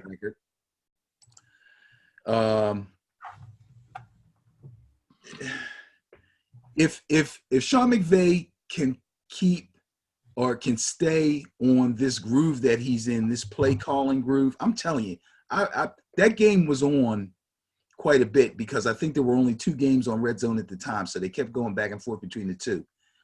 I mean, he had that team on the ropes. Like, they didn't know what was coming. He ran when he should have passed. He passed when he should have ran. Obvious downs. He did this. He did that. I mean, he was really in a groove. If he can stay in that groove, the Cowboys really don't stand a chance. They haven't beaten a team that has a winning record. Their defense has not played well at all. They've got very little pass rush, and the Rams offense is cooking right now. And nobody is afraid to go to Jerry World. So they have no home field advantage either. So I'm taking the Rams on this one with confidence.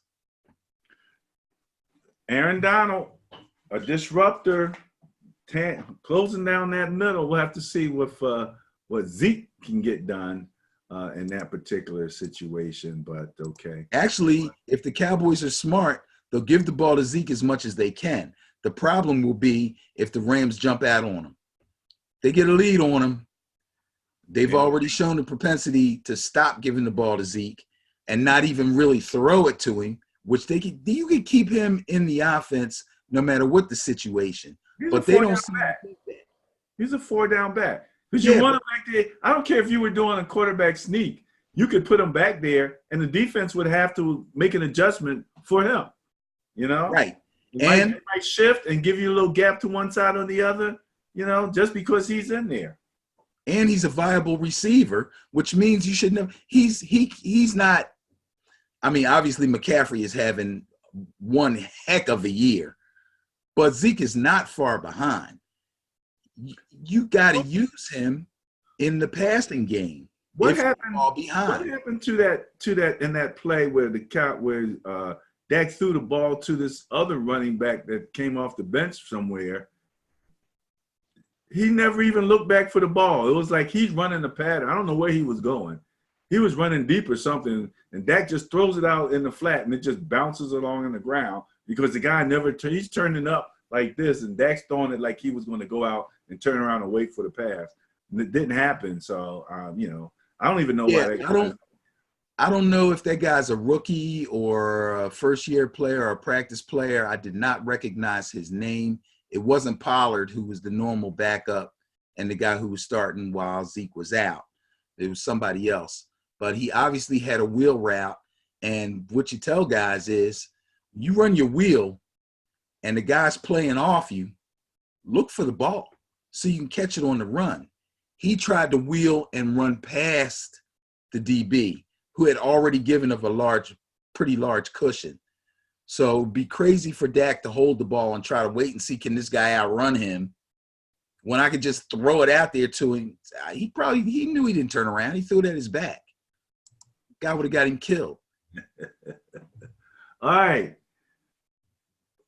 My beloved 49ers will be hosting the Atlanta Falcons, they have a nice, healthy bias plus in their favor of 17 point. Is that a 3 or a 2? What am I looking at there? Looks like 17.2.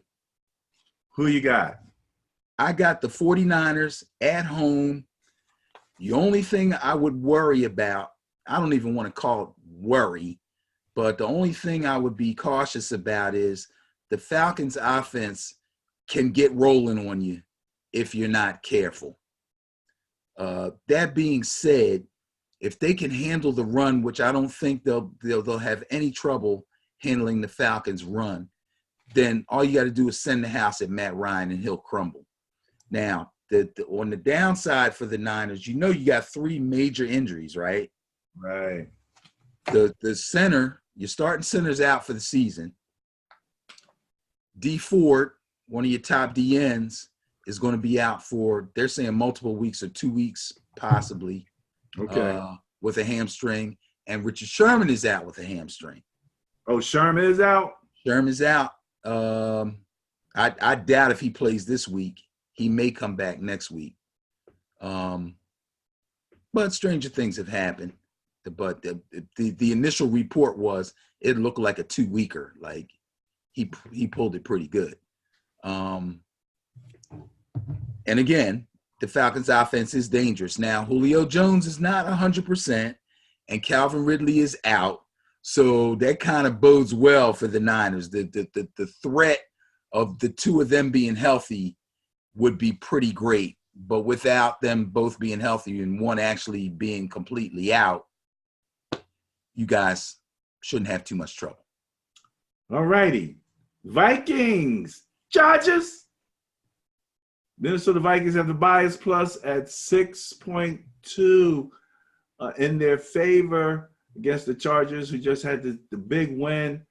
But between the efficiency of Kirk Cousins and the #1 rushing attack in the NFL with Dalvin Cook, I'm actually almost surprised that it's as small as it is. Well, I think we just said something, or you just said something a little while ago about the Chargers defense being surprisingly fairly strong in the points against department. I'm going to take the Vikings. Yeah, I'm going to take the Vikings in this. Dalvin Cook looked pretty good last week coming off the injury. Now he's got another week to get himself even, in better shape. The kid Madison is a viable backup, so they don't have to run Dalvin Cook into the ground now. And the Vikings are just, man for man, they're just better than the Chargers. Plus, Thielen's coming back. So even if they don't target Thielen a lot, that bodes well for Kyle Rudolph and Diggs. So, yeah, I think the Vikings got this one covered. All right, that's the Sunday night game. So we'll get a chance to sit back and watch that in all of its intimate detail, because we won't be sharing the screen as we do on Red Zone generally when we're watching like 4 or 5 or more games. And just to mention, the Jacksonville, Oakland, the Cleveland, Arizona, the Rams, Dallas, and Atlanta, San Fran, that's all in that 4 o'clock area. So then you got your Sunday night game with Minnesota and the Chargers. Monday night, Indianapolis Colts, New Orleans Saints. Not a big bias favoring the Saints at 4.4, but it is a bias in their favor nonetheless. Who you got? Well, Saints are home, so that's a good thing. That loss to the Niners really hurt. That really hurt them guys. I mean, they put the camera on a couple of Saints players that were sitting on the bench, and it looked like they had lost the Super Bowl. I mean, they were hurting. I know Drew Brees, after that drive he put on to take the lead, that was a shattering defeat for them. So I was kind of thinking, if the Colts are going to show any signs of life, this will be the week that they have to do it against a good team. But I think the Saints are going to blow them out. I think they're going to blow them out. Blow them out. And you're probably right. I mean, the Colts, they're stumbling a little bit. They are hurt. New Orleans. What did you think about the fake punt pass um, uh, uh, offensive or defensive pass interference call? Did you see that play? I think that sucks.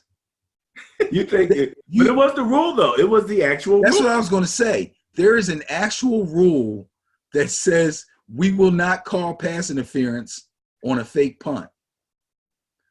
It's an offensive pass play. Well, they're trying to. I understood the logic behind it in terms of what that outside gunner, his back is to the ball, he's not looking back, so that they put that in there because they didn't. It would always probably be pass interference because he's not looking for the ball, he's looking for to cover a punt. So it is interesting. It's so he's going to automatically be hitting the guy as he goes downfield. That's what he's supposed to do. So he's easily baited into. I got you. But here it is again. We're in New Orleans with a strange call, and everybody's sitting there with their eyes like, "Huh? What? Yeah, Exactly. Did you see that guy? Did you see what he did?" Yeah. Okay. You're right. I can understand that. It's amazing. But who do you have? You got the Saints. I got the Saints in a big time blowout. You think they're going to knock those guys? They're going to crush them. Guys. Okay. Fantastic. Well, this wraps up the Bias Plus report for week 15 in the NFL. Next up, we're going to talk some general commentary. All right, so in this section, Betty, we're going to go take a look at the Ben and Barry on Football Facebook page and just give some quick responses to some of the things that are on our page. Ladies and gentlemen, you can get there at BNBOF on Facebook. Here we have the current seeding for the playoffs. Any particular comments you want to make on this seeding? On the AFC side, we got Patriots, the Ravens. Then we got Kansas City and the Steelers down there. And then at the top, what do we have at the top here? I got to get that right. Houston still hanging around, stinging up the place with Buffalo and the Cowboys and the Seahawks. Okay, so do me a favor. You're sharing that. Yeah. Leave it. Can you scroll it up just a smidge? Okay. So I made a statement that after week 14, I was going to make not necessarily a prediction, but kind of state that the top 10 teams in our power rankings had an excellent chance of all making the playoffs. I'm looking at this now, and there's a couple teams on here that I don't believe are going to make it. Even though they're bracketed now at this point, I really don't think that they're going to make it. I like the Vikings' chances. I love the Saints. I'm pretty sure the Cowboys are going to win the NFC East. And scroll me down a little bit there. Yeah, okay. The Seahawks are going to have to watch it because the Rams are looming. Okay? The Niners, I'm sure, will win their division. They should be fine. Green Bay will win their division. They should be fine. They'll get buys. The Patriots and the Ravens will win their divisions. They will get buys. So they're all good. Over on the other side, I like the Bills to beat the Texans. If the Texans make it, they have the Titans breathing down their necks. And then that's strange you don't see the Titans on here. All the stuff we've been saying about the Titans being at the top of everything. Yeah, I think the Texans might have the tiebreaker on them or something. It's close. Okay. And they play each other this week. I put my stuff away. I think they do. So Houston, Tennessee. Tennessee has a bias plus in their favor, 4.7. Exactly. So this will probably be changed next week. So Seahawks got to be careful. Rams could overtake them. Texans have to be careful. Titans could overtake them. And who's down the bottom here? Saints are good. Vikings are good. Kansas City is good. And the Steelers. The Steelers are in it. Should be good. Uh-oh. I don't know who in the AFC is threatening. Is this one of those years where the NFC and the NFC is again better than the AFC just overall? Because I think when I looked at record-wise, it seemed as if there were more 10-2, 10-3 type teams in the AFC than there were. Excuse me, in the NFC than there were in the AFC. Well, let's look at it this way. Take the top 3 seeds in the NFC. Niners, Packers, Saints. Top 3 in the AFC. Ravens, Patriots, Chiefs. What do you think? Well, you know, as I'm pulling it up here just to take a quick look, and you're kind of basically right. Ravens 11-2, Patriots 10-2. So those are the 10-win teams for the AFC. Niners are 11-2, Packers are 10-3, Saints are 10-3, Seahawks are 10-3. So there's 4 in the 4 10-win teams. Okay. All right. So yes, the first thing you said, is this one of those years where the NFC could be better record-wise when you look at it? The answer would be yes. But then you could look at it the other way too. Bottom half of the NFC might be weaker than the bottom half of the AFC. Therefore, you have more 10-win teams in the NFC. So, The next thing I want to share, I was talking to one of my members for my services, and they're not big football fans, but they're big in the church. Okay. And they were like, what's this deal with the Hail Mary pass? Are they Catholic? Christian. Oh, okay. You know? And he knew enough about the Hail Mary. He knew the prayer, and all of that. Then he must be Catholic. Well, but I had to go back in my mind and remember, and I knew I could explain in general, and I said, okay, let me go back and think of how this all started. And that's why I took a look at this and put this article in there, because it takes you all the way back to that pass from Roger Staubach. And they asked Roger, they said, when you threw that pass, did you think, what did you think? And he said, I don't know. I just did a Hail Mary and said a Hail Mary and left it at that. Roger Staubach coined the phrase Hail Mary. So yes, he started that, and we've been saying it ever since. And Drew Pearson caught the ball, and Vikings fans will still say he pushed off, and I'll still say one of your stinking fans threw an orange at him. And remember that? You remember that, do you? Threw an orange at if Drew you Pearson? Watch the replay of that play, as soon as he catches the ball, you'll see an orange come flying out of the stands. What? Yeah. And then he just tiptoes into the end zone. Another crushing defeat for the purple. That catch was amazing, though. Yeah. It was absolutely crazy. Okay. Next up, let's see if I can start this over, and I'm going to try to add some sound to this. Come on, move over. Move. There you go. And some sound. Stop. Okay, take this card. Look at it. Show the camera. Show whoever you want. Doesn't matter. All right, now look. I just made this up right before I got here, so hopefully this will be cool. You guys know what the card is? Yeah. All right, put it right here. All right, here's what we do. I'm going to spring these in the air. You're going to catch one card because you're a receiver, so I'm hoping that you're actually going to catch the card you picked. All right, what was it? Randy feeling pressure. Shoot these up. Just catch one. Anyone you want. Okay, that's not it. That's okay. Check this out. That football was right there. Did a card land underneath it? Underneath the football? No. Shoot. What was the card you picked? The 2 of heart. Let me see that ball. Look, we're celebrating 100 years. You hear something inside? You picked a 2 of heart. As you go through here, come on, both side. We'll go ahead and find a ball in here. I want you to reach inside of this. Reach inside of there. Pull it apart. We're going to find a card inside. Steve Young, Susie Colbert.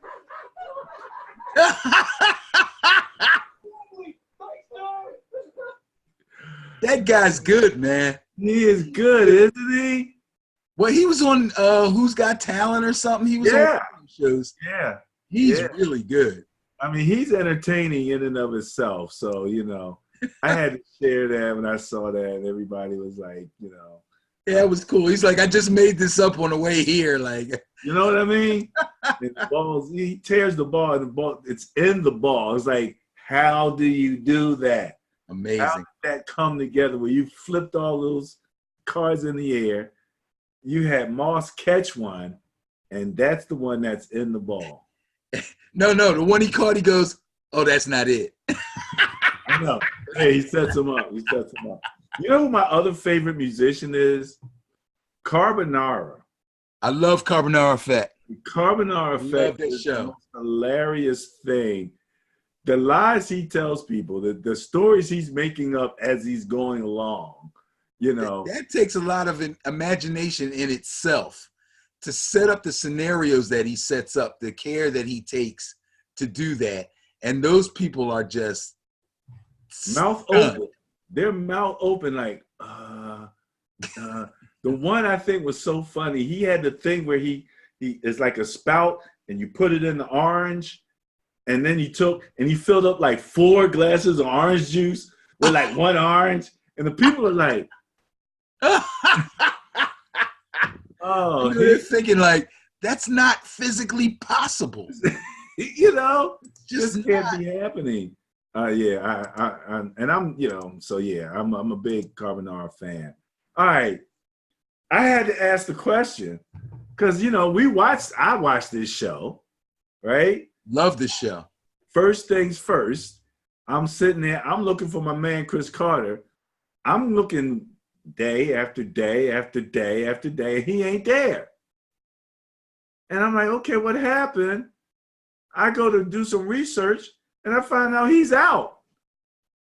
Apparently, when they were picking people for some of the football game shows, I guess like Monday night or whatever, and he wasn't being considered, he must have complained or something of that nature really loudly. And next thing you know, he out altogether. Yeah. I mean, how you going to have first things first without Chris Carter? He is they're bringing in other football players. Normally those guys would just be guests, but they're not Chris Carter, man. No, I really like Chris Carter on this show. I like Chris Carter anyway, but I think he was really good on this show. He was really good with Nick Wright. It's important on shows like that the two guys kind of have, a repartee, so to speak, kind of like us. You know what I mean? So I thought they were a good fit. Nobody to rein Nick Wright in right now. Yeah. He's all types of extreme proclamations. And that's the problem. He's now carrying the show, not out of need, but just because that's him. He's that dude. And they don't have anybody to temper him. You're absolutely right. Not that he's bad or he's wrong, because I love him.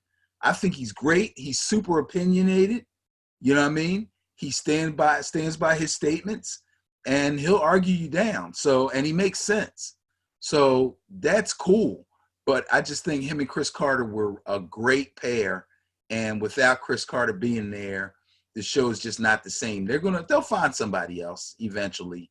But I'm hearing that they might even go after a woman as an actual commentator, as opposed to how they normally have the women hosting the show. Yeah, usually they're the mediator. They're the mediator, but they're actually thinking about bringing in, which would be interesting relative to football, who that might be, as because it's obviously not going to be a former player, at least not in the NFL.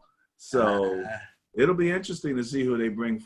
She's going to have to be good, man. She's going to have to be good because Chris Carter has a lot of contacts. Chris Carter talks to a lot of people, and his insight was he's very well informed about what's going on in the league. So yeah, that's going to be, I don't know. Well, congratulations to AD, 14,000 rushing yards. He hit that Yeesh. number. He's there now, and I think he's going to be starting in the next game. So he's going to have 14,001. And one. Congratulations, AD. He'll get more than 1 yard, I'm sure. Well, I don't know, but I hope he does. Yeah, surefire first ballot Hall of Famer. What can you say, man? Guy's had a great career. To be on the downside, he's still having a really good season. You know, Yeah.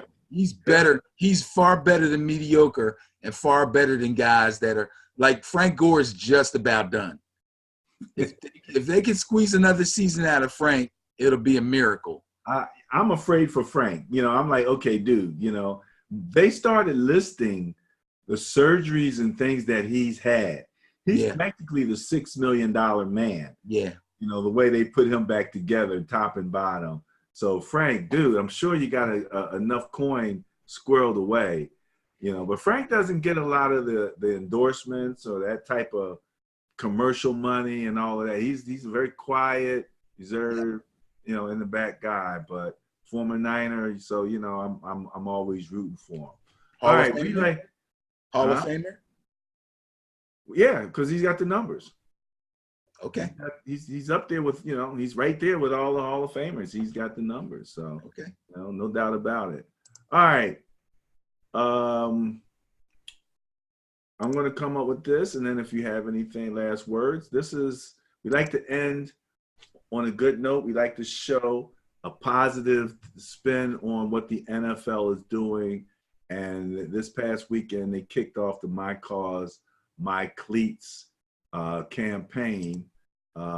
This is the website, My Cause, My Cleats, where hundreds of players showcase their causes with custom cleats during all Week 14 games for the NFL My Cause, My Cleats campaign. Okay, so that was with Week 14, and everybody got a chance. There's lots of foundations and nonprofits, that these players have, and things that they're doing in the community. And then some of them have very personal stories. Yes. Family members with diseases, cancers, and some of the, more exotic diseases that need a lot more research. Yes. So My Cause, My Cleats, Yeah, I think that kind of, it's one thing when you find yourself having a platform where you don't necessarily have to be a political or be real vocal about social issues and all that stuff, and still be able to help somebody. Okay, and if it's you had a relative who had a particular disease or something that really hit home with your family, and you've decided to champion that cause and try to help others who maybe had that same disease, or if you're doing something for your hometown, not necessarily, I think they all kind of do a little something in whatever city that they play in. But a lot of these guys go back home to where they grew up and they donate money to their high schools, or they, maybe champion a children's hospital in their hometown, or a boys and girls club or something like that. It's always something that has some sort of personal thing attached to it for them.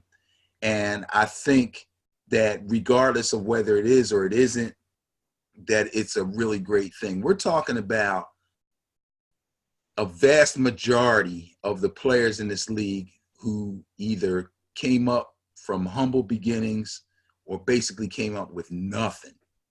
And overnight, some of these guys become millionaires. And no, they're not all perfect. And, a lot of people you hear about squandering their money and things like that. But I think the majority of these guys are out here really trying to help and do some good. And that should be celebrated. Absolutely. Absolutely. Okay. Well, we do have a Twitter account. We do have an Instagram account. You'll see some of that information on the tail end of the video, but we're about to wrap this puppy up. Any last words, Mr. Dickerson? Go Knowles. Ooh, succinct. Everybody have a good night. Ben and Barry on football. We're out.